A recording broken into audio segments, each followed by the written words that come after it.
ಚಾರಿತ್ರ ಅವರ back ground ಕೇಳಿದ್ರು ಕೂಡ ಬಹಳ ಆಶ್ಚರ್ಯ ಪಡ್ತಾರೆ. ರಾಹುಲ್ ಗಾಂಧಿ ಅವರು ಅಮೆರಿಕದಲ್ಲಿ ಇಲ್ಹನ್ ಓಮರ್ ಅನ್ನುವಂತ ಅಮೆರಿಕ ದೇಶದ ಒಬ್ರು ಕಾಂಗ್ರೆಸ್ ವುಮನ್ ಅನ್ನ ಅಂದ್ರೆ ಅಲ್ಲಿನ ಸಂಸತ್ ಸದಸ್ಯರನ್ನ ಭೇಟಿ ಮಾಡಿ. ಈ Ilhan Omar she is a known anti India activist. ಭಾರತದ ವಿರುದ್ಧ ಅಮೆರಿಕದ ಸಂಸತ್ನಲ್ಲಿ ಕಾಂಗ್ರೆಸ್ನಲ್ಲಿ ನಿರಂತರವಾಗಿ ಧ್ವನಿ ಎತ್ತಿರುವಂತಹ ವ್ಯಕ್ತಿ. ಭಾರತ ಜಮ್ಮು ಕಾಶ್ಮೀರದಲ್ಲಿ ಹ್ಯೂಮನ್ ರೈಟ್ ವೈಲೇಷನ್ ಮಾಡಿದೆ ಎನ್ನುವಂತ ಪ್ರಸ್ತಾಪವನ್ನ ಭಾರತದ ವಿರುದ್ಧವಾಗಿ ಅಮೆರಿಕದ ಸಂಸತ್ನಲ್ಲಿ ಹಾಕಿದ್ದು ಇದೇ ಇಲ್ಹನ್ ಓಮರ್. ಇವ್ರ ಜೊತೆಗೆ ಏನ್ ಸಂಬಂಧ?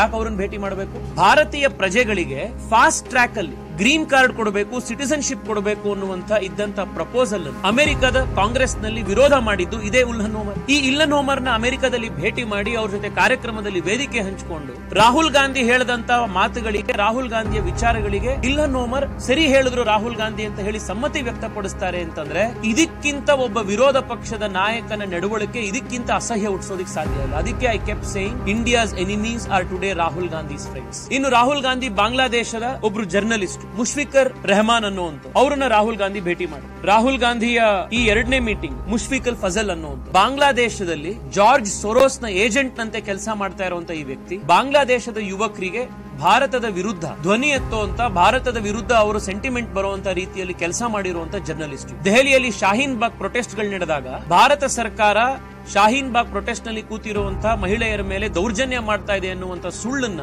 ವಿದೇಶಿ ಪತ್ರಿಕೆಗಳಲ್ಲಿ ಬರೆದಂತ ವ್ಯಕ್ತಿ ಈ ಮುಷ್ಫಿಕ್ ಅಲ್ ಫಜಲ್. ಈ ವ್ಯಕ್ತಿ ಜೊತೆಗೆ ರಾಹುಲ್ ಗಾಂಧಿಗೆ ಯಾಕೆ ಓಡಾಡಬೇಕು? ಅವ್ರ ಜೊತೆಗೆ ಯಾಕೆ ವೇದಿಕೆ ಹಂಚಿಕೊಳ್ಬೇಕು? ಇನ್ ರಾಹುಲ್ ಗಾಂಧಿ ವಿದೇಶದಲ್ಲಿ ಅಮೆರಿಕದಲ್ಲಿ ಯಾವ ಖಾಲಿಸ್ತಾನಿ ಏಜೆಂಟ್ ಗಳಿದ್ದಾರೆ, ಸಿಕ್ಸ್ ಫಾರ್ ಜಸ್ಟಿಸ್ ಇರಬಹುದು, ಪನ್ನು ರೀತಿಯ ವ್ಯಕ್ತಿಗಳಿರ್ಬೋದು, ಅವ್ರ ಜೊತೆಗೂ ಕೂಡ ಪ್ರೆಸ್ ಕಾನ್ಫರೆನ್ಸ್ ಗಳಲ್ಲಿ, ಅವ್ರ ಜೊತೆಗೂ ಕೂಡ ಕಾರ್ಯಕ್ರಮಗಳಲ್ಲಿ ರಾಹುಲ್ ಗಾಂಧಿ ಹೇಳೋ ಮಾತುಗಳನ್ನು ಅವರು ಕೂಡ ಸಮ್ಮತಿಸ್ತಾರೆ. ಭಾರತದಲ್ಲಿ ಸಿಖ್ ಗಳಿಗೆ ಅವರ ಟರ್ಬನ್ ಹಾಕೊಳ್ಳಿಕ್ಕೆ ಅವಕಾಶ ಇಲ್ಲ, ಕಡ ಹಾಕೊಳ್ಳಿಕ್ಕೆ ಅವಕಾಶ ಇಲ್ಲ, ಸಿಖ್ ಗಳನ್ನ ದಮನ ಮಾಡ್ತಾ ಇದ್ದಾರೆ ಅನ್ನುವಂತ ಹಸಿ ಸುಳ್ಳನ್ನ ರಾಹುಲ್ ಗಾಂಧಿ ವಿದೇಶದಲ್ಲಿ. ರಾಹುಲ್ ಗಾಂಧಿಗೆ ಇವತ್ತು ನಾವು ಕೇಳ್ತಾ ಇದ್ದೀವಿ, ಈ ದೇಶದ ಸಿಖ್ಖರಿಗಾದಂತ ಅತ್ಯಂತ ದೊಡ್ಡ ದಂಗೆ, ಸಿಖ್ಖರ ಮೇಲಾದಂತಹ ದೊಡ್ಡ ದೌರ್ಜನ್ಯ, ಟೈರ್ ಮನೆಗಳ ತಗೊಂಡೋಗಿ ಸಿಖ್ಖರನ್ನ ಸುಟ್ಟಿದ್ದು, ಜೀವಂತವಾಗಿ ಸಿಖ್ಖರನ್ನ ಸುಟ್ಟಿದ್ದು ನಿಮ್ಮ ಸರ್ಕಾರ, ನಿಮ್ಮ ಅಜ್ಜಿಯ ಮೃತ್ಯು ಆದ ನಂತರದಲ್ಲಿ ನಿಮ್ಮ ತಂದೆಯವರ ನೇತೃತ್ವದಲ್ಲಿ ಈ ಒಂದು ಕೆಲಸ ಆಯಿತು. ವೋಟರ್ ಲಿಸ್ಟ್ ಹಿಡ್ಕೊಂಡು ಮನೆ ಮನೆಗೆ ಹೋಗಿ ಯಾವ್ಯಾವ ಮನೆಯಲ್ಲಿ ಸಿಖ್ಗಳಿದ್ದಾರೆ, ಯಾವ್ಯಾವ ಮನೆಯಲ್ಲಿ ಸಿಖ್ ಹೆಣ್ಮಕ್ಳಿದ್ದಾರೆ, ಯಾವ ಮನೆಯಲ್ಲಿ ಸಿಖ್ ಮಕ್ಕಳು ಹೋಗ್ತಾ ಇದ್ದಾರೆ, ಇದನ್ನ ವೋಟರ್ ಲಿಸ್ಟ್ ಹಿಡ್ಕೊಂಡು ಹೋಗಿ ಸಿಖ್ರನ್ನ ಸುಟ್ಟಿದ್ದು ಕಾಂಗ್ರೆಸ್ ಪಾರ್ಟಿ. ಇವತ್ತು ನೀವು ಬಂದು ವಿದೇಶದಲ್ಲಿ ಸಿಖ್ರಿಗೆ ಇವತ್ತು ಭಾರತದಲ್ಲಿ ತೊಂದರೆ ಆಗ್ತಾ ಇದೆ ಅಂತ ನೀವು ಭಾಷಣ ಮಾಡ್ತಾರೆ. ಅಫ್ಘಾನಿಸ್ತಾನದಲ್ಲಿ